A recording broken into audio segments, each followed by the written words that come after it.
Ismaël John, chef du département hébergement des Jeux Olympiques de la jeunesse Dakar 2026.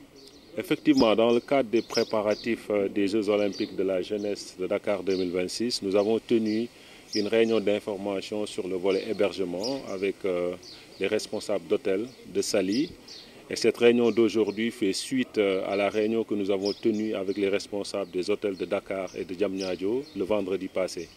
Donc là, ça nous permet quand même d'avancer avec les hôteliers et de passer en revue, n'est-ce pas, le volet hébergement, de leur dire exactement en termes de process comment ça va se passer, mais également rappeler ce qui nous lie aujourd'hui avec le secteur hôtelier à travers le patronat représenté par la FOPITS, à savoir une convention que nous avons signée avec le ministère du Tourisme et le comité d'organisation des Jeux Olympiques de la jeunesse qui aujourd'hui régit le cadre dans lequel nous sommes en train en tout cas de collaborer avec les acteurs.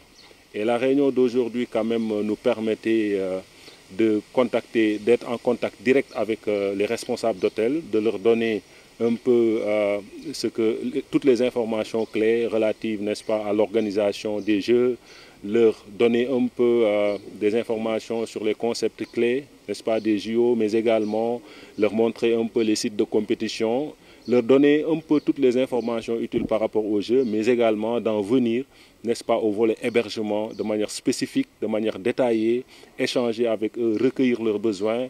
Et effectivement, c'est une sorte de kick-off meeting avec eux pour aller vers vraiment le concret. Le concret, c'est vraiment la signature des contrats avec les hôtels pour sécuriser l'hébergement d'ici au jeu. Parce qu'on sait que le volet hébergement est un volet crucial et la réussite de l'événement se déterminera en partie, en tout cas, sur le volet hébergement. Parce que si les participants viennent de l'étranger, il faut qu'ils trouvent logement au Sénégal et dans les meilleures conditions.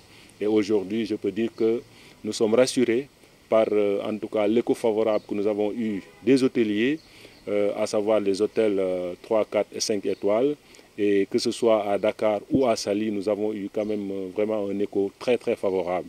Et aujourd'hui, l'information clé qui aujourd'hui quand même met en sécurité nos hôtels pour pouvoir signer et se dire quand même qu'ils ne prennent aucun risque de signer le contrat d'hébergement avec les JOJ, c'est que le timeline des paiements, c'est-à-dire le processus de paiement, se terminera, n'est-ce pas, en début octobre 2026. Ça veut dire qu'à un mois des Jeux Olympiques de la jeunesse, toutes les factures d'hôtels seront payées intégralement. Et je pense que ça, nous l'avons obtenu de haute lutte grâce au leadership du président du comité, M. Mamadou Diagne, mais également au coordonnateur général, M. Ibrahim Ouad, qui sont bataillés fermes avec le comité international olympique pour obtenir en tout cas ces faveurs, je dirais, pour qu'on puisse quand même sécuriser nos entreprises hôtelières, mais également faire en sorte quand même qu'ils ne prennent aucun risque et éviter quand même ce qui se passait souvent avec les grands événements où les hôtels, quelques mois ou quelques années même après, couraient derrière leurs factures. Je pense que c'est vraiment ce qui rassure aujourd'hui les hôteliers et nous sommes très très satisfaits de l'avancement des travaux avec les hôtels et nous lançons un appel à tous les hôtels quand même de signer le contrat d'hébergement des Jeux Olympiques de la jeunesse. Oui, il faut dire aujourd'hui que nous avons fait l'inventaire des hôtels. Tous les hôtels et même projets d'hôtels qui seront mis en exploitation d'ici à 2026, nous les avons aujourd'hui dans notre base de données et c'est pratiquement cette cible que nous avons conviée à la réunion d'aujourd'hui. Aujourd'hui, vous avez vu des responsables d'hôtels en exploitation, mais aussi des responsables de projets d'hôtels qui seront mis en exploitation d'ici à 2026. L'autre chose, c'est que en fonction des profils des différentes délégations, nous les avons exprimé le besoin que nous avons. Parce qu'il y a un profilage qui se fait au niveau des clients accrédités qui vont assister aux Jeux.